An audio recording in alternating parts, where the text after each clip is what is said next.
전도서입니다. 전도서 제11장 1절부터 4절까지를 받도록 하겠습니다. 제가 가진 성경은 구약 성경 959페이지에 있습니다. 전도서 제11장 1절부터 4절까지를 한 절씩 받도록 하겠습니다. 너는 내 떡을 물 위에 던져라. 여러 날 후에 도로 찾으리라. 7에게나 8에게 나누어 줄지어다. 무슨 재앙이 땅에 임할는지 내가 알지 못함이니라. 구름에 비가 가득하면 땅에 쏟아지며 나무가 남으로나 북으로나 쓰러지면 그 쓰러진 곳에 그냥 있으리라. 풍세를 살펴보는 자는 파종하지 못할 것이요 구름만 바라보는 자는 거두지 못하리라. 아멘. 잠깐 기도합니다. 거룩하신 하나님 아버지, 오늘 이 아침에 저희들을 불러주시니 감사합니다.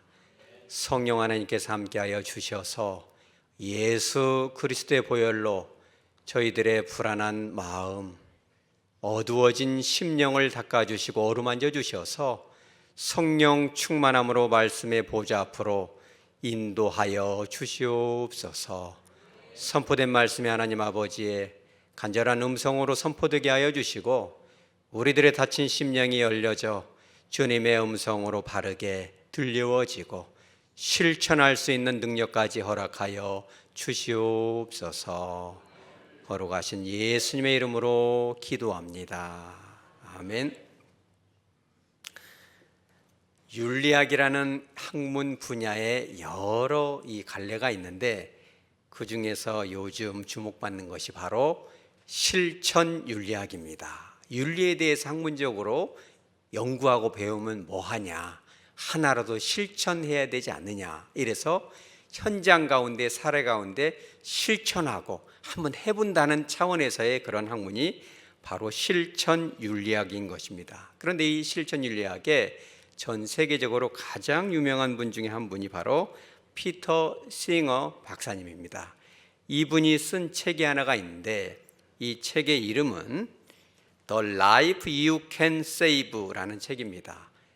여러분들이 구원할 수 있는, 구조할 수 있는 생명이 있다라는 거예요. 근데 이 책을 이제 번역이 됐는데 물에 빠진 아이 구하기라는 책으로 잘 번역이 됐습니다. 그런데 그 책을 잠깐 소개하자면 이런 것입니다. 이 피터 싱어 박사님이 이 책 가운데 이런 내용을 기록했는데 잠깐 소개합니다. 출근 때마다 아마 이제 대학생들을 가르치기 위해서 출근하겠죠. 작은 연못을 지난다. 그 날씨가 따뜻하면은 아이들이 가끔 연못에 들어와서 출근길에 연못이 있는 모양입니다. 아이들이 이제 놀고 있는데 이 물의 깊이가 무릎 정도밖에 되지 않기 때문에 매우 안전한 것입니다. 그런데 어느 날 보니까 날씨가 무척 추운데 이렇게 보니까 아이 하나가 거기서 놀고 있어요. 그런데 이 초등학생쯤 되는 아이가 아니라 아주 유아예요. 그 아이가 이 추운 날 거기에 들어갈 이유가 없는데 첨벙거리는데 깜짝 놀랐어요. 왜냐하면 아이가 물속에 들어갔다 나왔다 숨쉬기가 곤란한 거예요. 그래서 얼른 돌아보니까 부모님도 없고 돌보는 분들도 아무도 없어요. 순간적으로 이제 고민이 되죠. 이 아이를 물속에 들어가서 구해낼 것인가, 그냥 지나갈 것인가. 여러분들은 어떻게 하겠어요?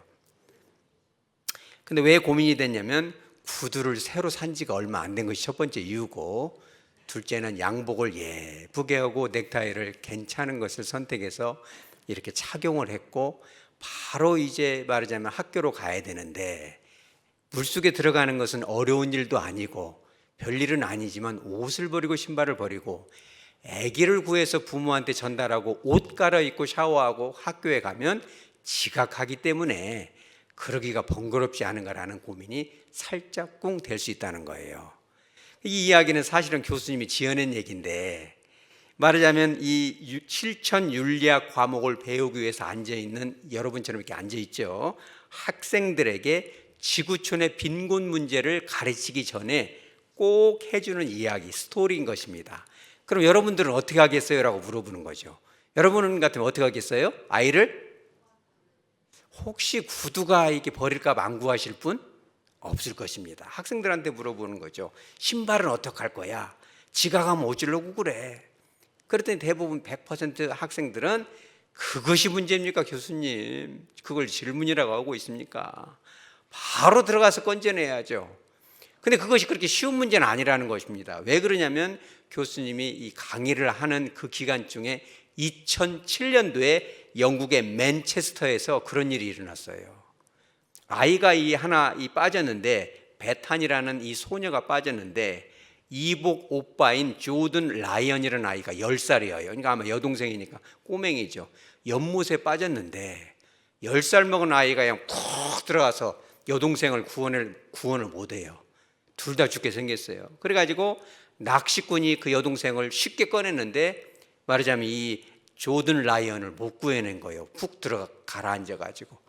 그리고 한 사람은 막 구조를 하고 경찰관 2명을 불러가지고 막 얼른 출동을 했는데 경찰관이 들어가요, 안 들어가요? 안 들어갔어요, 둘 다. 그러니까는 발만 동동 구르고 결국은 119가 와서 건져내가지고 심폐소생술을 했는데, 아이는 이미 이제 뇌사가 오고 호흡이 끊어져서 살릴 수 없는 지경이 된 것이지요.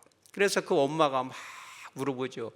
왜 아이를 구해내지 않았습니까? 그랬더니 경찰관 2명이 뭐라고 했냐면, 우리는 이런 상황에 대해서 훈련받은 일이 없습니다. 이렇게 얘기를 했어요. 참 기가 막힌 일이죠. 2007년 1월 3일자로 뉴욕 타임즈에 보니까 그런 기사가 나서 얼마나 기가 막혔는지 미국에서도 기사가 난 것입니다. 여러분 같으면은 여러분이 경찰관이라면 거기 들어가야 돼, 안 들어가야 돼요?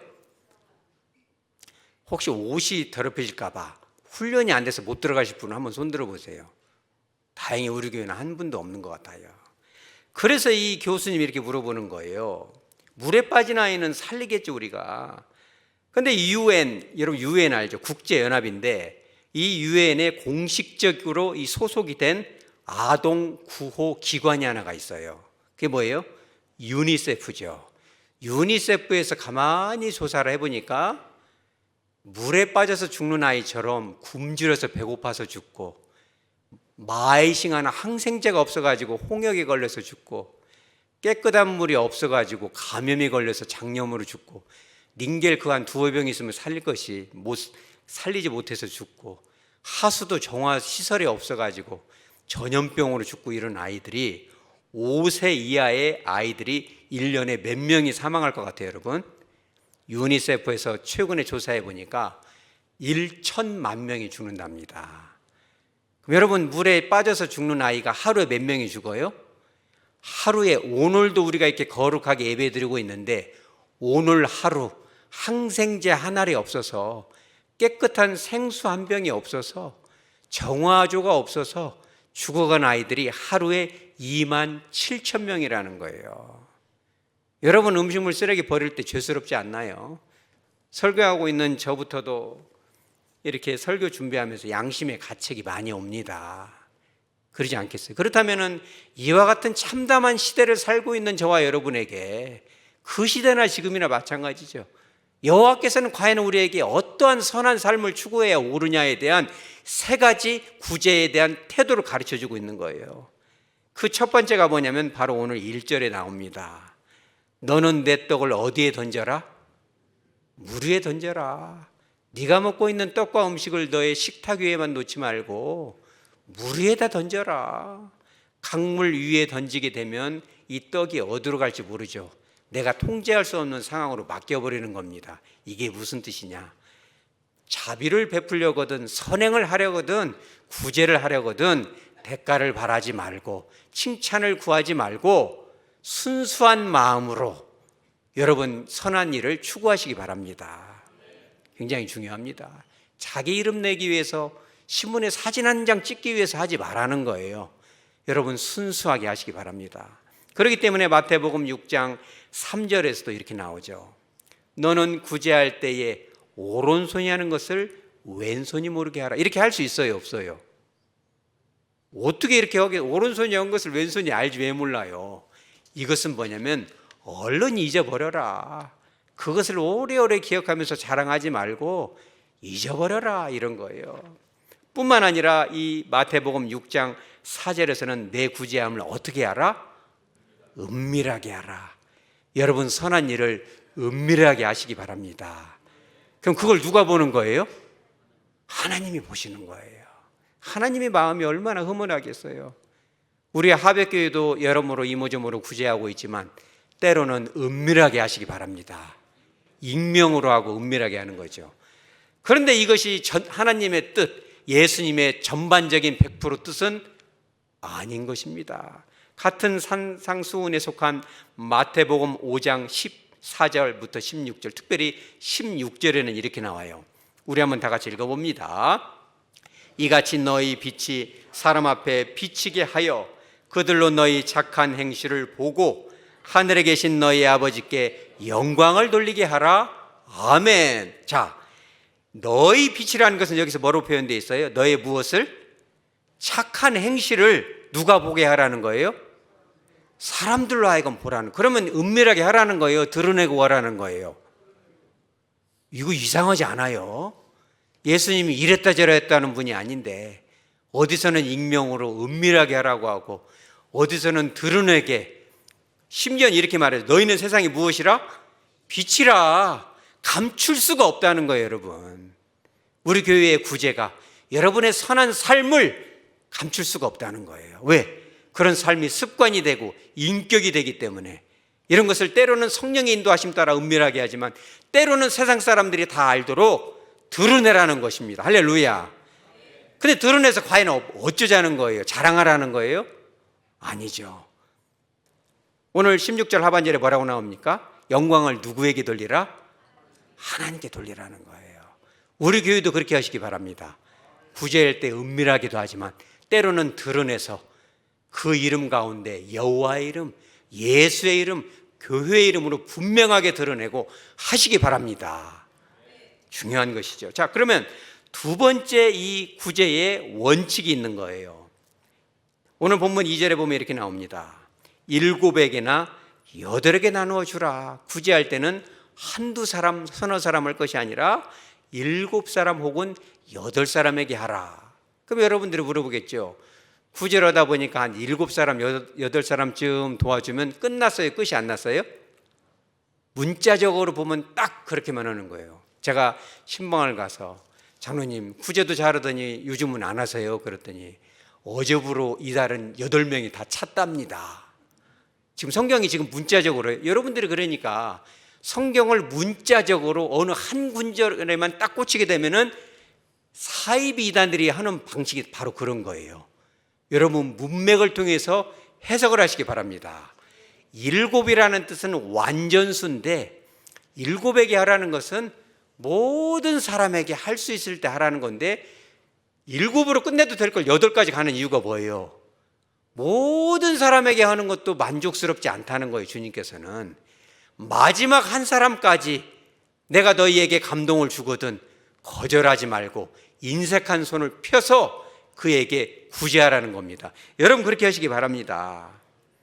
우리가 이 나 한 사람 살기도 각박한 이런 삶에 제가 어젯밤에 이제 동네를 동명동 일대를 쭉 이렇게 순찰을 하는데 참 마음이 안 좋아요. 왜 그러냐면 가게마다 뭐가 붙어 있어요? 임대가 써 있는데 어느 골목에는 임대가 막 쭉 붙어 있는 마음이 너무 안 좋아요. 건물주는 얼마나 애가 타고 그래서 먹고 살려고 발버둥 치다가 이렇게 문 닫고 나온 분은 얼마나 속이 상할까. 목사님 구제할래요? 할 것이 없습니다. 이번 달에는 한두 사람 했으니까 이제 그만해야 되겠습니다. 이럴 수도 있겠죠. 근데 오늘 7에게나 8에게 하라는 건 뭐냐면 많은 사람에게 되도록 구제를 하고 선한 일을 하라는 뜻도 되지만 성령 하나님께서 감동 주시자 하라는 거예요. 여러분 꼭 그렇게 하시기 바랍니다.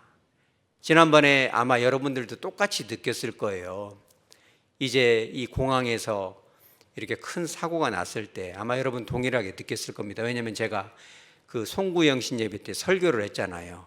우리 교회가 형편이 된다면 제일 먼저 달려가서 그들의 눈물을 닦아줄 건데 이런 얘기를 하고 설교만 하고 신정날 아침에 이렇게 쉬고 있는데 전화가 뜨르릉 왔어요. 목사님 감동이 왔는데 우리 교회가 그때까지 기다리지 말고 가보십시다. 여러분 따라서시기 바랍니다. 가보자. 여러분 현장에 가봐야죠. 주님께서 마음을 주실 때 하루 쉬는 것도 좋지만 거기 가서 참 놀란 것이 여러 가지가 있었어요. 그래도 그 현장에 가서 아파하는 그들을 위해서 기도해주고 눈물을 흘려 그들을 위로하면 좋겠다.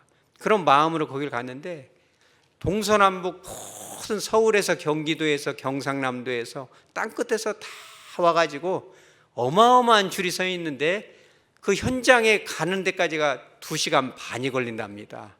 그런데 더 놀라운 것은 뭐냐면 말하자면은 음료수랄지 핫백 같은 거, 빵이나 이런 모든 음식이 돈 받고 파는 것이 단 한 가지도 없어요. 모든 것이 다 이 자원봉사자들이 와서 하는데 선생님 앞으로도 1시간 기다려야 됩니다. 얼른 와가지고 빵을 하나 드시라고 물을 드시라고 이러는데 어느 곳에서 또 마음에 큰 감동이 왔냐면 교회 이름으로 하백교회 이름으로 이런 데 와서 따뜻한 차라도 한 잔 대접하면 얼마나 좋을까 이랬는데 어느 부서에서 이런 게 있어요. 한국교회로 써 있어요. 여러분 그런 교회 들어봤어요? 한국교회.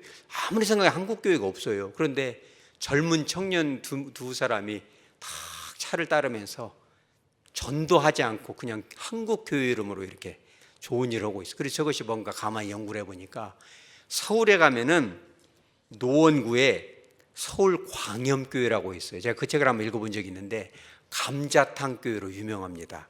왜 감자탕교회냐면 그 건물 1층에 원래 감자탕 식당이 있었어요.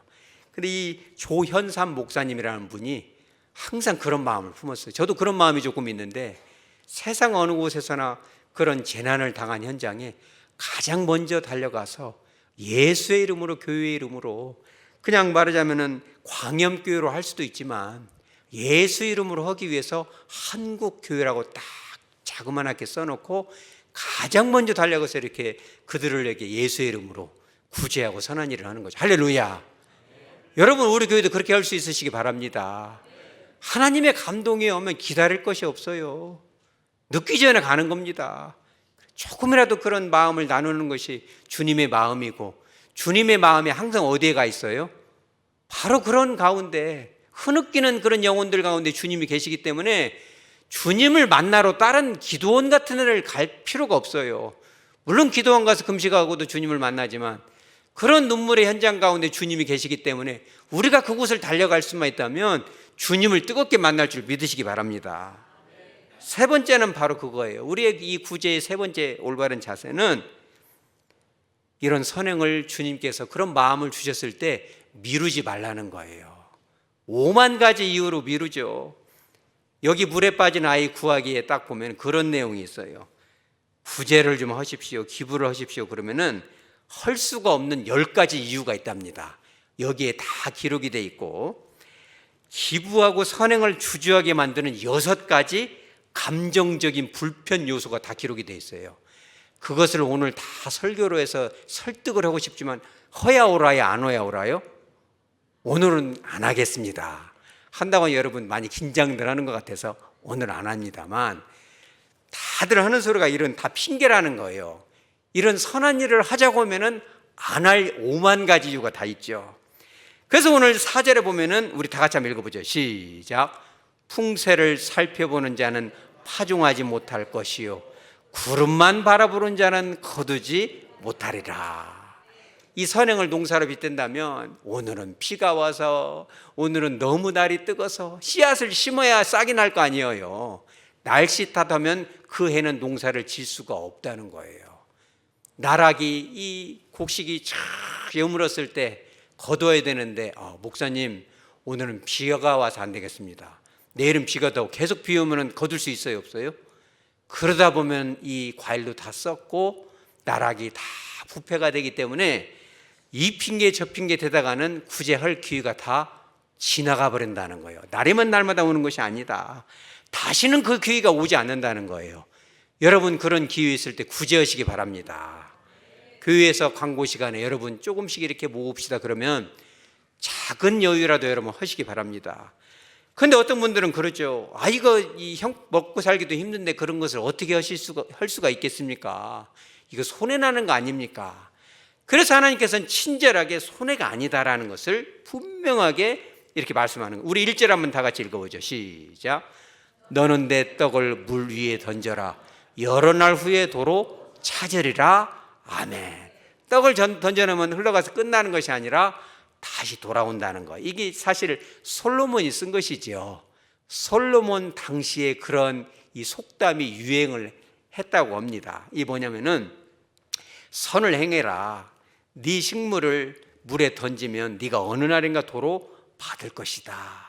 근데 이런 속담과 더불어서 그런 이야기가 그 당시에 있다는 거예요. 이 뭔 얘기냐면 핫산의 아들 모하메드라는 사람이 있었는데 늘 이 습관적으로 인격적으로 이 강물에 떡을 이렇게 던져요. 참 좋은 일이 누구든지 건져서 먹으라는 거죠. 그런데 어느 날 그 이 아들 하나가 때마침 강물에서 놀다가 푹 빠져가지고 허우적대다가 계속 떠늘래 가다가 바위를 붙잡고 거기에 간신히 매달렸는데 너무 배가 고픈 거예요. 근데 가만히 보니까 뭐가 떠내려 와요? 떡이 떠내려. 누가 던져놨어요? 지금 아버지가 던져놓은 거죠. 그놈을 하나 다 먹고 이제 굶어서 죽을 때쯤 되니까 또 뭐가 와요? 떡이 와요. 그래가지고 누가 살아나요? 그 집 아들이 살아나. 할렐루야. 그래서 이제 이것을 말하고자 하는 것은 아니지만 성경학자들은 그렇게 말하는 거예요. 여러 날 후에 도로 찾는다는 것은 그 떡이 요렇게 해서 온다는 것이 아니고 이것은 성경적으로 세 가지 의미가 있는데 첫째는 우리 따라서 천국에서 큰 상급이 있다는 거예요. 어떤 분들은 막 황금 보석으로 물질적으로 피지컬하게 뭔가를 다이아몬드를 줄 것이다. 황금 보석으로 그거 맞아요? 틀려요? 가봐야 알죠, 전국에. 그죠? 그지만 이제 그런 의미도 있겠죠. 그지만 그것이 아니라 야, 너 세상에서 뭐 얻어다 왔냐? 예수 믿고 구원받고 복 많이 받고 잘 먹고 잘 살다 왔습니다.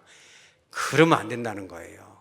그래도 우리가 주님의 이름으로 예수의 이름으로 교회의 이름으로 선행을 하고 이런 선한 일을 사람들로 분명히 보게 함으로 말미암아 하나님께 영광을 돌려야죠. 참 잘했구나. 착하고 충성된 종아. 아이고 이쁘구나. 여러분들도 그런 적 있죠? 어떤 사람이 어려울 때 그 사람을 딱 도와주잖아요. 그러면은 대부분의 사람들은 그렇게 얘기할 거예요. 몇 년이 지나도 만나면 아이고 목사님 그때 고마웠습니다. 20년 지나도 아이고 목사님 그때 너무 고마웠습니다. 30년 지나도 아이고 장로님 그때 너무너무 고마웠네요. 만날 때마다 그 얘기를 하지 않겠어요? 그럼 마음이 어때요? 행복한 거죠. 너무 행복. 이것이 진정한 상급인지 믿으시기 바랍니다. 우리가 이제 천국에서 몇 년 살게 돼요? 한 1000년 살다 말아버려요? 영원히 살려면 너무 심심하잖아요. 그런데 예수님이 지나갈 때마다 여러분들한테 그죠? 야, 무한항공 그 참사 때 너희들 와가지고 하백교에서 다 사실은 이제 못 가고 이제 우리 장로님하고 이렇게 좀 대표로 갔지만은 그렇게 와가지고 그렇게 울고 있는 그들을 안아줬던 것이 내 마음에 너무 좋았구나. 예수님이 만날 때마다 칭찬을 해요. 언제까지?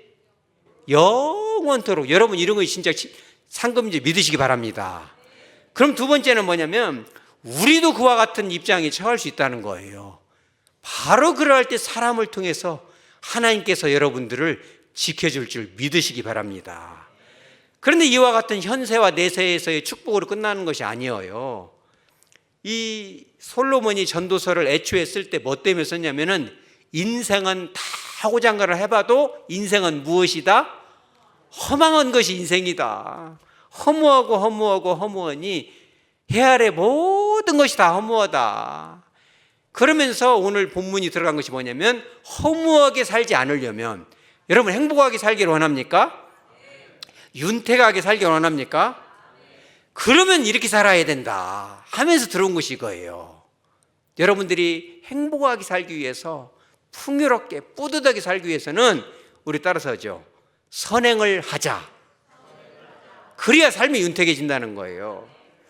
그런데 오늘 이제 아멘을 다 크게 했지만 안 한 분들이 몇 분 계시니까 말씀드리는데 제가 이런 설교 준비하면서도 마음이 좀 안 좋았어요. 왜 그러냐면 어제 동명동에 순찰을 나가보니 임대도 많이 나오고 어려운데 또 구제하라고 이렇게 가뜩이나 먹고 살기도 버거운데 그런 거 하면 성도들이 너무 부담을 느끼지 않겠는가. 그런 마음 때문에 이 설교를 다 준비해 놓고 이거를 설교를 바꿨구나 이런 생각은 안 했습니다만은 그런 마음에 참 미안한 마음이 있죠. 그런데 주님은 너무 참 주님은 우리 친절한 분인 건 뭐냐면 그런 저와 여러분을 위해서 마태복음 10장 42절을 이렇게 하신 거예요. 우리 다 같이 읽어보죠. 또 누구든지 제자의 이름으로 이 작은 자 중 하나에게 냉수 한 그릇이라도 주는 자는 내가 진실로 너에게 이르노니 그 사람이 결단코 상을 잃지 아니하리라 하시니라. 아멘. 여러분 정말 이 재난의 현장 가운데 500원짜리 혹은 200원짜리 마트 가면 200원짜리도 있더만요. 생수 한 병 못 줄 분은 혹시 계세요 여러분 중에? 그러니 예수님은 얼마나 친절한 분이에요. 내가 아무리 없이 살아도 시원한 물 한 잔, 짜장 한 그릇. 여러분 짜장 한 그릇 대접하기 쉬워요 어려워요? 짜장 한 그릇 대접 못할 사람은 없어요. 그까진가 짜장 한 그릇으로 구제하고 선한 일을 할 수 있다면 저도 할 수 있어요. 다 100% 손들을 거예요. 그래서 제가 이렇게 가만히 보니까 이 좋은 생각, 가끔 제가 이 책을 보는데 좋은 생각 2013년도 5월 반에 지금으로부터 만 12년 전 일인데 참 좋은 글이요. 제가 한번 읽어드립니다. 제목은 눈물의 짜장면이라는 것인데 이 글을 쓴 분은 김유한님 가명이에요. 이 책에 나왔으니까 할 수 있어요. 광주시 광산구에 사는 분인데 이분이 이런 글을 썼어요. 이 짜장면 한 그릇이 중요하다는 거예요. 그대로 읽어드립니다. 나는 3살 때 부모님 사정으로 고아원에 버려졌다. 여러분 누군가로부터 버려진 적이 있어요? 이분이 이렇게 썼어요. 버려졌다. 낯선 환경에 적응하지 못하던 나는 날마다 울어댔다. 날마다 그 어린 것이 부모의 버림을 받고 울어대는 거예요. 불면증과 불안감에 시달리다가 응급실에 실려가기도 했다. 학동 전대병원 응급실로 간지도 모르겠습니다. 그렇죠? 그러면서 어느 누구도 자기는 믿을 수가 없었대. 왜? 부모한테 버림받으면 믿을 사람이 없잖아요. 친구들은 몸이 약했던 나를 따돌렸다. 보육원 안에서도 또 따돌림이 있는 모양이에요. 견디다 못해 야반도주를 했대요. 고아원에서 도망을 갔는데 막상 갈 곳이 없었다. 이렇게 써놨어요. 지하도에서 신문지 덮고 새우잠을 잤고 기차역에서 구걸도 했다. 아마 여러분 중에 기억나는 분도 있을 거예요. 그 아이가 지금 30대 중반 정도 된 것 같아요. 가만 나이를 따져보니까 많이 먹었으면 한 38살쯤 먹었는데 광주역 근처 여러분 혹시 생각나는 분 있을 그런 분 있으면 복 받으시기 바랍니다. 누르고 흔들어 넘치도록 복을 주실 것입니다. 기차역에서 구걸도 했대요. 송정역인지도 모르겠죠. 여러분 중에도 아마 그 아이에게 빵 사 먹으라고 1,000원짜리 한 장, 10,000원짜리 한 장 줬는지 모르죠. 야, 어쩌다가 네가 구걸을 하냐. 근데 구걸을 하다 구걸이 잘 안 되니까 너무 배가 고프니까 빵 하나로 일주일을 먹었대요. 조금씩 떼어서 먹는데 너무 배가 고프니까 사실은 냄새로 먹는 음식 있잖아요. 그게 뭐예요? 냄새 맡을 때도 제일 맛있는 거? 짜장면이잖아요. 나도 모르게 짜장면집으로 들어갔어요. 근데 얼마나 이게 옷이 남노하고 추자 먹었어요. 그런데 이 사람이 이렇게 썼어요. 그 중국집은 여느 식당과 달랐다. 주인 아주머니 아마 여러분 중에 있는가도 모르겠어요. 우리 교회에도 짜장면집 그 하셨던 분 있잖아요. 아마 그분일 것이라는 확신도 드는데 그 중국집은 여느 식당과 달랐다. 주인 아주머니가 딱 이렇게 말했어요. 우리 따랐어요. 많이 배고프지? 그러면서 뭐라고 하냐면 돈 안 내도 되니까 배불리 먹고 가 이렇게 얘기를 했어요. 눈물이 촥 나는 거죠. 그래서 그 아이가 갈 데가 있어요? 먹고 가라는데 먹긴 먹었는데 갈 데가 없잖아요. 그래가지고 그 집에서 이제 서빙, 설거지, 뒷정리를 하면서 6년을 보냅니다. 그것도 굶진 않잖아요. 방을 내주니까. 그렇게 하고 배달을 3년 해서 도합 10년 동안 하는데 그 사람이 뭐라고 하냐면 그 아주머니의 짜장면 한 그릇 그 따뜻한 마음 덕분에 하고 싶은 일이 생겼다 이렇게 써놨어요. 그것이 뭐냐면 나처럼 배고픈 아이들, 불쌍한 아이들에게 베풀며 살고 싶다는 거예요. 그러면서 이분이 뭐라고 이 정의를 했냐면 지금은 요리를 배운다. 부족한 점도 많지만 거울 앞에 서서 나를 볼 때마다 꿈을 되새긴다. 더욱 노력해서 하루빨리 힘든 아이들을 도와주고 싶다. 할렐루야. 이 글이 12년 전에 썼으니까 그 청년이 이제는 30대 중반이겠죠. 만약 그 중화요리집 그 여주인이 여러분이었다면, 우리 여러분의 그 식당 안에 오직 예수라는 현판이 걸려 있었다면, 다른 사람들은 이렇게 불친절한데 아주머니는 왜 이렇게 친절하세요? 그러면 내가 받은 은혜가 크지. 모든 것이, 그 아이는 뭔 말인지 모르겠지만 따라서죠, 오직 은혜. 모든 것이 은혜고 하나님께서 나에게 이렇게 많은 걸 주셨는데 짜장 한 그릇, 물 한 잔이 이게 뭔 대수겠느냐. 많이 먹어라. 얼마든지 여기서 쉬었다 가라. 여러분, 그런 저와 여러분 되시기 바랍니다. 없어서 못하는 거 아니에요. 하기 싫으니까 안 하는 거죠. 물 한 잔이라도 밥 한 그릇이라도 하나님께서 감동을 주시면 여러분 조건 없이 흘려보내는 여러분 되시기 바랍니다. 말씀을 정리합니다. 수많은 아이들이 1년에 1000만 명 이상이 이렇게 질병으로 배고파서 죽어간답니다. 여러분, 우리 교회가, 저와 여러분이 그런 아이들을 좀 살릴 수 있는 우리들 되시기 바랍니다. 뿐만 아니라 어떤 분은 그래요. 그러면 교회 안에는 어떻게 할 것입니까? 교회 안에는 당연히 교회 안에서도 구제해야죠. 갈라디아서 6장 10절에 이렇게 나옵니다. 그러므로 우리는 기회에 있을 때마다 누구에게? 모든 이에게 착한 일을 해야 된다. 심지어 원수라 할지라도 힘들어하면 우리는 도와주는 것이 원칙이라는 거예요. 왜? 모든 이에게. 그러나 조건을 달아놨 주님이 더욱 누구에게? 믿음의 가정들에게. 세상을 향해서도 흘려보내고 지역사회를 위해서도 흘려보내지만 먼저는 더욱 누구에게? 믿음의 가정들에게. 물론 교회 안에 굶주리는 분들은 없겠죠.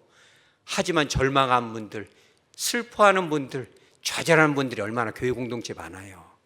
그죠? 교회를 정하지 못해서 이렇게 방황하는 영혼들이 얼마나 또 많습니까? 그런 영혼들을 교회에 보내주셨을 때 여러분들 그들을 안아주시고 짜장면 한 그릇을 통해서라도 그들과 함께하고 나눌 수 있는 여러분 되시기 바랍니다. 조건 없이 섬기는 거죠. 감동 주셨을 때 섬기는 겁니다. 그죠? 기회가 지나가기 전에 순종함으로 여러분 흘려보내 여러분 되시기 바랍니다. 그럴 수만 있다면 천국에서 주님이 만날 때마다, 얘야, 그때 네가 그렇게 피곤할 때 1월 1일 얼마나 피곤했냐. 그때 아무개를 통해서 그 현장에 가자고 할 때 갔던 너, 그 조금이라도 그 십시일반에서 그렇게 흘려보냈던 너, 너무 기분이 좋았단다. 주님이 지나갈 때마다 우리를 안아주시고 엉덩이를 두드려 주시고 착하고 충성된 종아. 여러분, 그런 이 칭찬, 그런 축복을 영원히 누리는 여러분 되시기 바랍니다. 뿐만 아니라 이 땅에 살아갈 때 우리도 어려운 일 겪죠. 그때 주님이 많은 사람들을 통해서 여러분들을 도와주시고 또 인도해 주시고 보호해 주시는 거죠. 그런 축복을 누리는 여러분 되시기 바랍니다. 삶이 윤택해지고, 그렇죠. 사랑을 받는다는 것은 참 행복한 거죠. 그러나 사랑을 주는 것은 더 행복한 일인지 깨닫고 그 축복을 받아 누리는 여러분, 윤택해지는 여러분, 남은 삶을 주님이 주시는 신령한 행복 가운데 재미나게 사는 여러분 되어지기를 주 예수의 이름으로 축복합니다. 아멘. 다 같이 찬송가 149장을 부르십니다.